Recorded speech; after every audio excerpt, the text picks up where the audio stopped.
Оксан Зотин и Сергей Седых, ТНВ, Елабуга. В Казани прошла презентация документального фильма «Туфан есть Туфан». Это картина о выдающемся татарском писателе, драматурге, общественном и политическом деятеле Туфане Минуллине. На премьеру пришли родственники, друзья, коллеги. Как снималась лента и чем особенно запомнилась, расскажет Ралина Абрамова.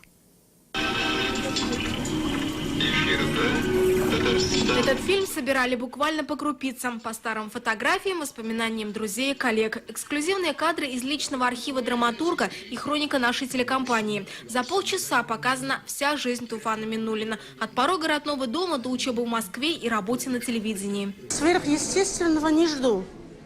Был бы лишь нормальным. Потому что Туфан был нормальным человеком. Чистой логикой. Мне кажется, плохо не может быть, потому что он хороший человек.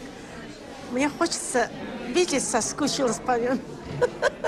Идея создания фильма появилась несколько лет назад, еще при жизни Туфана Минуллина. Правда, осуществить задуманные не успели. 2 года назад сценарист Разиль Валиев и режиссер Ильдар Матуров взялись за дело всерьез. Вначале долго спорили, кто будет вести рассказ об известном драматурге. Спорный вопрос решил герой картины.